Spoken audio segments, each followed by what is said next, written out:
आप सभी भाई-बहनों का आध्यात्मिक ऑक्सीजन की लघु ज्ञान संदेश कक्षा में एक बार फिर स्वागत है।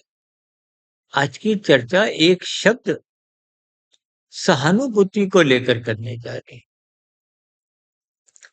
देखिए, समाज में धर्म की व्यवस्था को एक विशेष स्तर पर बनाते हुए अक्सर आपकी अन्य मनुष्यों के प्रति, प्रकृति के अन्य जीव, चाहे पशु हों, पक्षी हों, चाहे कीड़े-मकोड़े भी हों।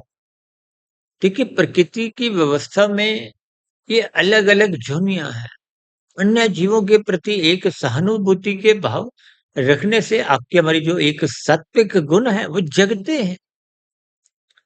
परमात्मा की व्यवस्था समझ में आने लगती है। प्रकृति में किसी भी प्रकार का फिर वो आपको दोष नज़र नहीं आता।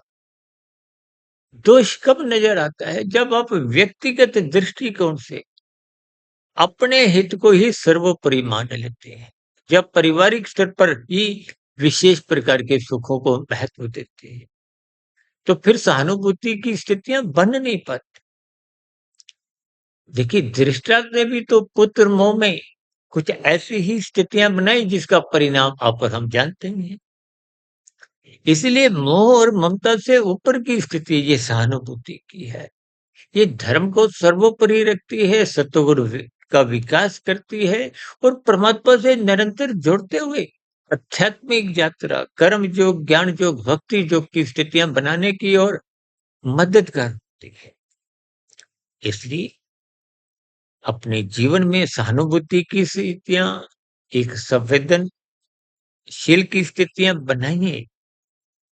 ये आपके हमारे जीवन में निखार लाए, एक व्यवस्थित स्थितियां बनाए। धर्म के प्रति, गुरु के प्रति एक विशेष आस्था बनाएँगे। इसलिए हम बार-बार कहते हैं ब्रह्म मुहूर्त में उठो। ब्रह्म मुहूर्त में उठने पर ये सभी स्थितियाँ सहज ही बनने लगती हैं। ये सहज ही स्थितियाँ जब निरंतर आपके जीवन में बनने लगेंगी, तो निश्चित रूप से आपके जीवन में निखार आता है, सात्विकता बनने लगती है, धर्म प्रथम स्थान पे बना रहता है, तो फिर अर्थ और काम बिगड़ते नहीं। तो ऐसी स्थिति में अध्यात्म की यात्रा, परमात्मा की मार्ग पर चलने की जो एक प्रवृत्ति है, वो सहज ही जग जाती है।